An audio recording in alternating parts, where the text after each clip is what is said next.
Alors la transition, c'est passer d'un état à un autre.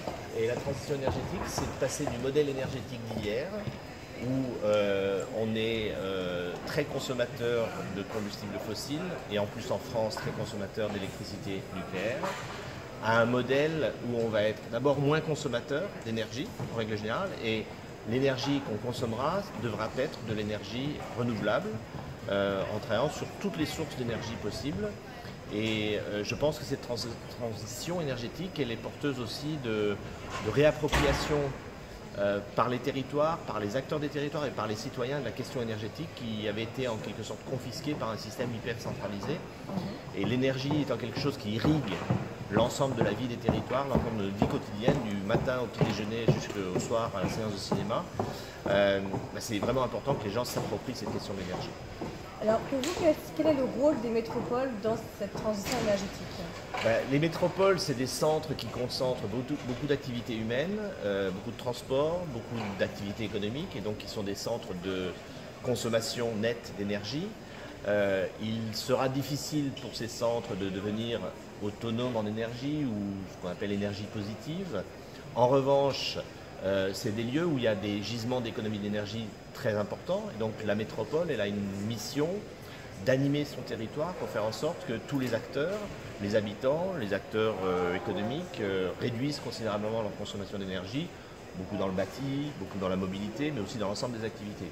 Et au-delà de ça, elle développe des relations avec ses territoires voisins pour promouvoir la production d'énergie renouvelable, sur son territoire certes, mais c'est relativement limité, et avec les territoires voisins pour voir comment ces territoires peuvent l'alimenter en énergie renouvelable et voir aussi ce que la métropole va offrir en contrepartie à ces territoires comme service, par exemple sur les questions de mobilité, pour avoir un échange équitable entre la métropole, gros centre urbain très consommateur d'énergie, et les territoires voisins qui sont potentiellement eux plus nets producteurs d'énergie.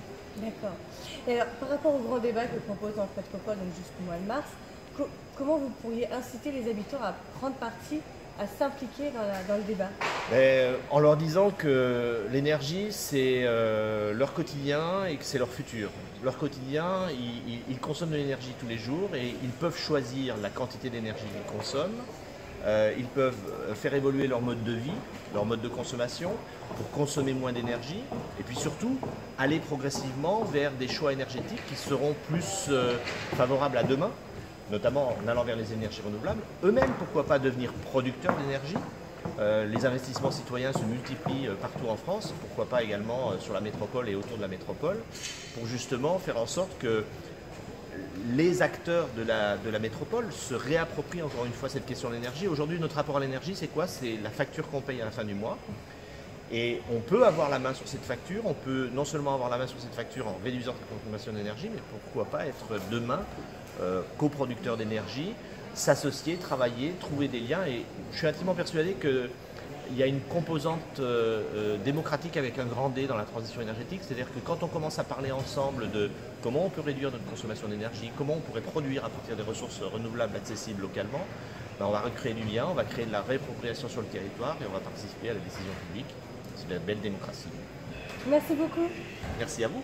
Merci, c'était parfait. Voilà.